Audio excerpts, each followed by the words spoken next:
The other response that you can count on getting from unbelievers is the so-called Euthyphro dilemma, named after a character in one of Plato's dialogues.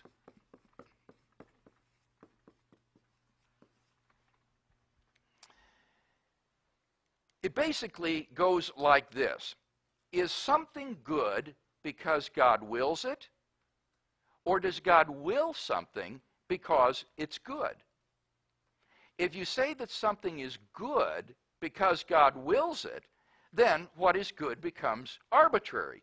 God could have willed that hatred is good, and then we would have been morally obligated to hate one another. And that seems crazy. Some moral values, at least, seem to be necessary.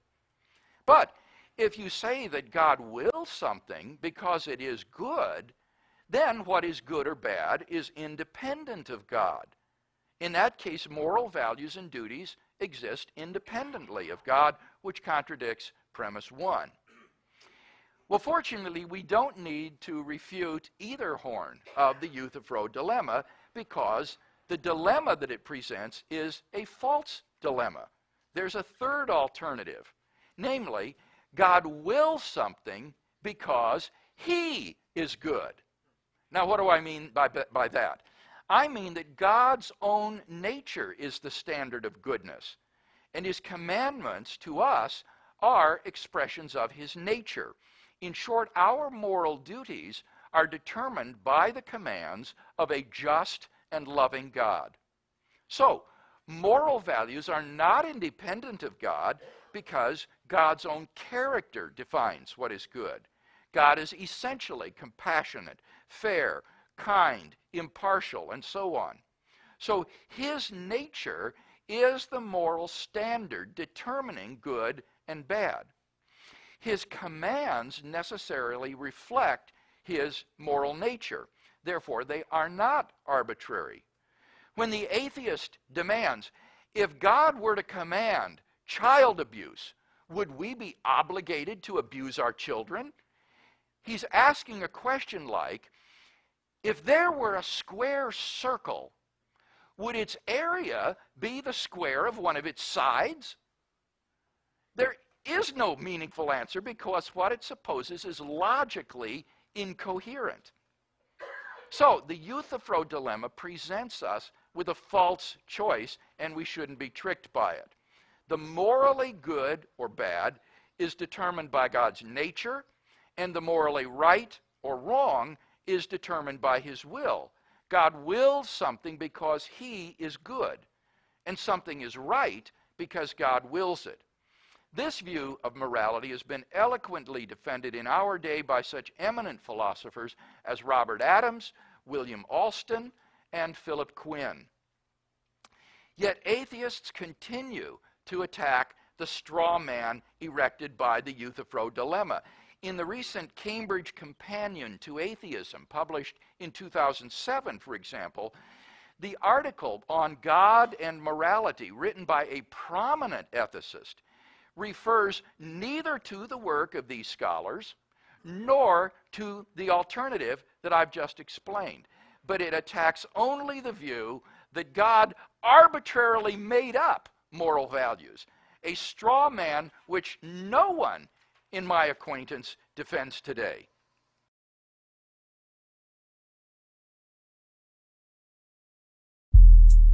So that's my question. If it's one of those two, either God defines morality and morality is then meaningless because all it means is what God said, or morality does exist objectively outside of God and we don't even need God. So that's my question/argument, and I'm hoping for some sort of justification for that dilemma from the theists and Christians, if you would indulge me. Thank you, everybody. Good night and good luck. Welcome to Reasonable Faith, Conversations with William Lane Craig. I'm Kevin Harris, and we hope you'll find the topics we discuss enriching and enlightening concerning the big questions of life. Dr. William Lane Craig is a noted philosopher and theologian known for his work on the existence of God, philosophy of time, and the resurrection of Jesus. and we invite you to discover the wealth of resources at reasonablefaith.org. There you'll find Dr. Craig's famous debates with leading atheists, articles, books, podcasts, audio from Dr. Craig's Defenders class, and a question and answer section featuring amazing questions people send us and answers from Dr. Craig. That's reasonablefaith.org. reasonablefaith.org. Well, Dr. Craig, I thought we had settled this whole thing concerning something called the Euthyphro dilemma, the Euthyphro argument, but it just keeps on coming up on Reasonable Faith on the website. Lots of questions in the forum, lots of back and forth on this argument, an ancient argument. So I thought we would revisit it. In fact, I've got a clip here from a debate between an atheist and a Christian, and lo and behold, Euthyphro's argument comes up. No surprise. We'll interact with that clip just a little bit because he claims that what we usually say in response to this argument is not sufficient. So we will look at that. By the way, do you find it coming up yourself from time to time? Oh, the argument continues to be discussed all the time. I think it is the favorite atheist response to the moral argument for God's existence. And I think we can only be grateful for the continued discussion, because the more this is discussed, I think the more it raises the question of the foundation for moral values and duties. And I think that it extols the greatness and majesty of God to understand who he is as the paradigm and source of all moral values. So we can be thankful that this discussion continues. Now, a dilemma is only a dilemma if there is no third alternative. You're caught on the horns of two dilemmas. Is that how it Two works? horns of the dilemma. That's exactly right. And I think that's what so many of our atheist friends who press this dilemma don't seem to understand, that to be a true dilemma, there has to be only two alternatives. But if there are more than two alternatives, then it's what we call a false dilemma, because there may be a third option or a fourth option or another option in addition to that. And so for the theist to defeat this dilemma, all he has to do is offer a third alternative. He doesn't have to prove that it's the truth. He just has to lay it out. And as long as that third alternative is available, it shows that the choice is a false one. You're not forced to choose A or B, as the atheist claims. You can choose C or D instead. Let's go to this audio clip then. All right. And any of our listeners are wondering what the Euthyphro dilemma is, let me tell you that we've got several podcasts on it that you can reference, and you can find it in Dr. Craig's work as well, Study the Moral Argument. Also, we're going to let this atheist debater kind of spell out what it is. This is Dr. Zachary Moore, and it was in a debate on basically the moral argument. I believe the name of the debate was, Is God Good? He here describes what the Euthyphro dilemma is, and he interacts with it. Let's go to that clip now from Dr. Zachary Moore. Is God good because he creates the good, or because he recognizes the good? Now think about that. If he creates the good, if he decides what is good, then he could make anything good. He could make murder good if it was up to him. But if he just recognizes good, then why do we need God? If there's this other standard of good that God's recognizing, then why aren't we appealing to that as our objective standard and not God? Now, this dilemma has been challenged many times. Christian apologists have interacted with it. I'm sure John knows them. And the typical claim is that, well, it's not that God creates the good, or he recognizes the good. It's that he has this nature, and this nature is necessarily good. But you see, this doesn't solve the problem. This just pushes the dilemma back one step. Because we can easily rephrase the dilemma like this. Is God's nature good because it creates the good? Or because it recognizes the good? And we're back in the same dilemma. Okay, now he claims that what you write about the third alternative that splits the horns of this dilemma is insufficient because it only pushes it back one step. Interact a little bit with that clip. He does try to attack the third alternative that I lay out, although he doesn't state it quite accurately. The way he states it is, God has this nature, which is necessarily good. That's not exactly right. Rather, what the alternative is, that God is good because his nature is the good. His nature defines or determines what is the good. So that doesn't lead to this then further dilemma, which he wants to erect, that is God's nature good because it creates the good or because it recognizes the good? That question, in a sense, doesn't even make sense. Natures don't create anything or recognize anything. When you're talking about the nature of God, you're talking about his essential properties. And the nature of God neither creates nor recognizes things at all. So the whole question is just malformed. Rather, what we want to say is that God's nature is the good, and that this simply determines what goodness is. And therefore, to say, why is God's nature good, or does it create the good or recognize the good, is to fail to understand the alternative. It's sort of like asking, well, is the good good because it creates the good or because it recognizes the good? Well, neither one. The good is good because it is the good. It defines what is the good. It is the standard. And it simply makes no sense to ask this further question. What it brings up then is, what is a nature and what is God's nature? Right. And it tends to think of God's nature as some sort of a personal thing itself that can create or recognize things, when by God's nature, what we mean are his essential attributes or properties. And the whole concept here of the third alternative is that God's nature is definitive of what is good. So the atheist, I think, would face exactly the same dilemma. I would ask him, how does he halt the infinite regress? What is his ultimate standard of goodness? And then you could ask the same question of that. Is it good because it creates the good or because it recognizes the good? Well, I'm sure he would say, well, neither one. It just is the good. It is the ultimate standard. And that's exactly what theists say about the nature of God. You're looking for a proper stopping point, and it's possible to have a stopping point rather than an infinite regress. Sure. Unless you're some sort of a moral nihilist, which I don't think he is.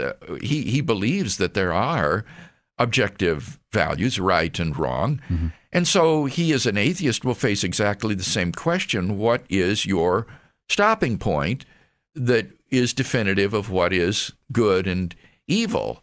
And it makes no sense to ask of that ultimate stopping point whether it creates the good or recognizes the good. Rather, it just is the good.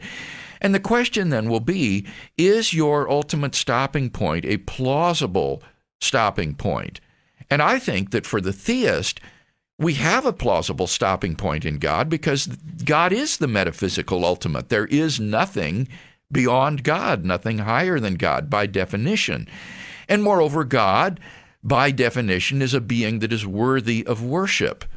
And any being that is worthy of worship, I think, will be the paradigm of goodness.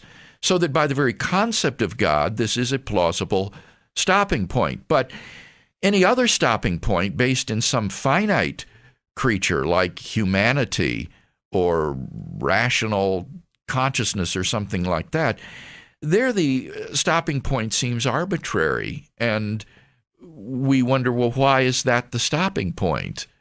That question does seem to force itself upon us. Where with God, I think you have a plausible stopping point for this regress that he wants to construct.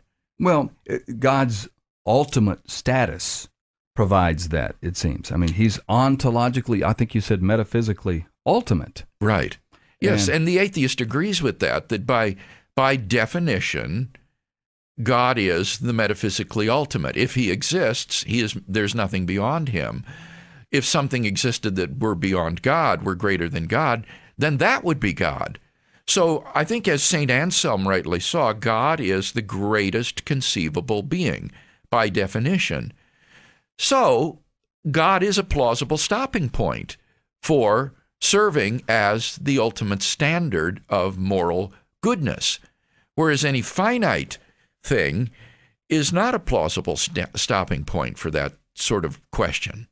If God were somehow held to a standard of good beyond himself, what would that even look like? I mean, I think in some of your work, you said that it would just kind of float. Well, I think it would be a sort of Platonism, that you would have to have some sort of an abstract object, which is called the good with a capital G, that would somehow exist apart from God, and God would conform his life to this abstract object. And that raises, I think, all sorts of difficult questions. As the one you just mentioned, I don't even understand what it means to say that the good exists independently of some concrete object that is good. I understand what it means to say, for example, that a person is good, or that some action is good, but I don't even understand what it means to say that the good just exists as an abstract object. And think about this, Kevin. If the good is an abstract object, well, then the good itself is not good, because abstract objects aren't bearers of moral value. An abstract object is not just or merciful or loving or kind. So paradoxically, the good would not be good, which is seemingly incoherent. So I don't even understand, frankly, this kind of Platonist view of moral values. It seems to me far more plausible to think that moral values are embodied in persons, and that God is an ultimate person, and that persons are valuable because God is a person, and God is the metaphysical ultimate. He defines what is goodness by his very nature. That is weird, isn't it, to think of that the good is somehow suspended or there, and it's not personal. It's abstract. No, not as an abstract object. But goodness and morality seem to be of persons. Yeah. And so it would have to be like chemical reaction, water on Alka-Seltzer or something. Somehow it's there, and then when a person encounters it, it causes this reaction. Abstract objects don't stand in causal relations. That's right. So they can't cause anything. You don't bump into the number 7. Exactly. So, I mean, think about different moral virtues. Think about loyalty, for example. Loyalty is a good. So does loyalty exist as an abstract object? And if it does, how is that good? Because loyalty itself isn't loyal. It's not loyal to anybody. It's just this abstraction. So I really am quite honestly at a loss to understand how the Platonist can try to ground moral values as objective realities apart from their embodiment in God. I don't even understand what this means. Let's look at briefly at the first horn of this false dilemma. I'd like to maybe look at that a little bit, in that it says that if God creates the good, or if God determines what is good, that would be the more accurate way to state it. Determine rather than create. Yeah, the way Plato originally stated was, do the gods will or desire that which is good, or is that which is good because the gods will or desire it? So it's not so much a matter of creating it as what is it that they will, or as you say, determine. Yeah, and I can hear people respond, well, yeah, but he wouldn't will murder or rape to be good. But is it a dilemma, that horn, because it makes God logically vulnerable to the extent that he could determine that murder or rape were good? No, that would be the alternative, you see, that says that what is good simply because God arbitrarily wills it.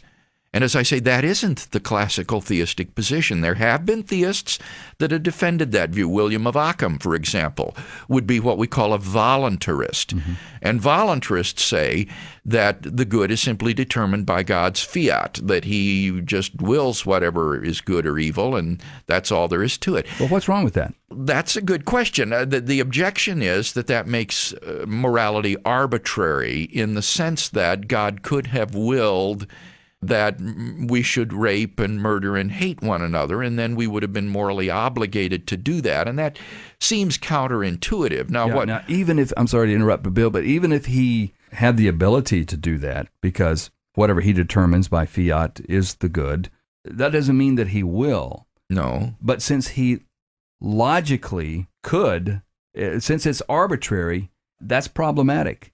It's almost like might makes right. Well, that's the idea. Yes, that's right. That seems problematic to us, that God could have willed that these things be good. These values seem to be necessary, that they hold in all possible worlds. So there is no possible world in which God willed that we would be morally obligated to hate and murder and rape one another. Now, Occam would respond to that by saying that you have that moral intuition only because God has declared and willed that these things are evil, and that if he had willed otherwise, you would have different intuitions. So Occam does have an answer to that in defending his voluntarist view, but as I say, this represents a minority stream in the classical theistic tradition. Most theists have disagreed with Occam about that and would say that God's will is not arbitrary, but rather it's an expression, a necessary expression of his nature, of his essential attributes. And God's essential nature is such that it is impossible that God would will that murder and rape and theft and cruelty be goods.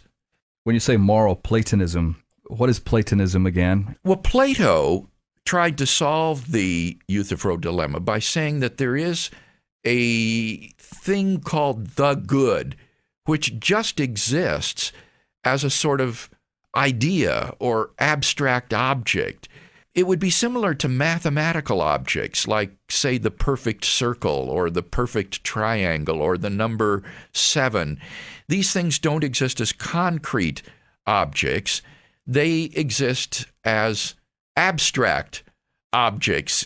And Plato thought that there had to be a sort of abstract object called the good, which determines what is good and what is evil by reference to it. Do you think he recognized the third alternative?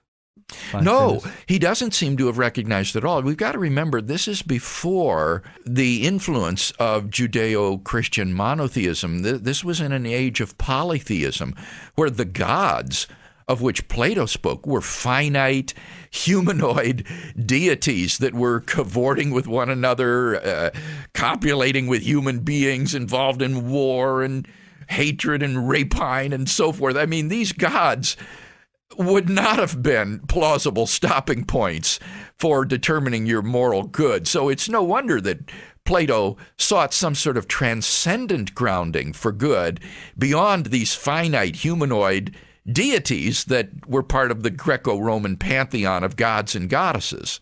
What Plato said was not that there was a third alternative, but that if the gods do desire the good must be something that is independent of and beyond the gods, some sort of transcendent good. Now, Jews, when they came along and confronted Plato's thought, said, yes, that's right, and the good is God. Not these humanoid, finite deities of the Greco-Roman myths, but the God of Judeo-Christian theism. He is the good that Plato sought. So early Christian thinkers were very sympathetic to Plato because they identified God with the good.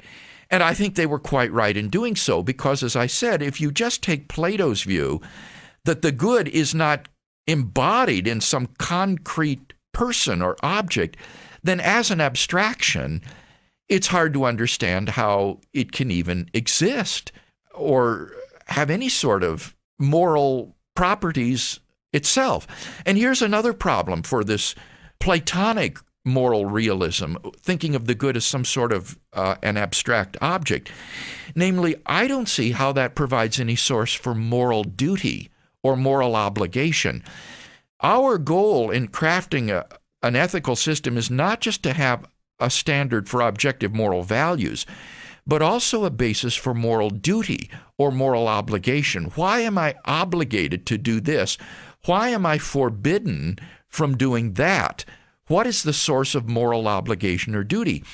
Now, having some abstract object, which is the good, doesn't lay any kind of moral duty or obligation upon me. Why am I obligated to align my life with this abstract object out there. Suppose that loyalty and mercy and kindness and generosity exist as abstract objects. How does that lay any sort of moral duty upon me to align my life with these abstract objects? After all, on Platonism, presumably there are moral vices that also exist as abstract objects. Greed, rapacity, hatred, cruelty, these also exist as abstract objects. Why am I morally obligated to align my life with one set of these abstract objects rather than the other? There just isn't any source in Platonism for moral duty or obligation. And what theism provides is a source of moral prohibition and moral obligation in the commands of a holy and loving God. God is not only the standard of moral goodness, but that standard issues in commandments for us that express God's nature, that are constitutive of our moral duties or obligations. And so what theism gives you is not only a sound foundation for moral value, but it gives you a basis for moral obligation and duty as well. Thank you, Dr. Craig, for spending some time with us, and thank you, the listener, for being here today. This podcast is available at reasonablefaith.org, as well as a wealth of audio, video, and written materials from William Lane Craig. People all over the world have benefited from the insights of Dr. Craig, and we invite you to browse our resources at reasonablefaith.org. And when you give to Reasonable Faith or purchase our resources, you help us expand into more media and speaking events, taking Christ to a world of big questions. So be sure and visit us at reasonablefaith.org. I'm Kevin Harris. Thanks again for joining us, and we'll see you next time on Reasonable Faith with William Lane Craig.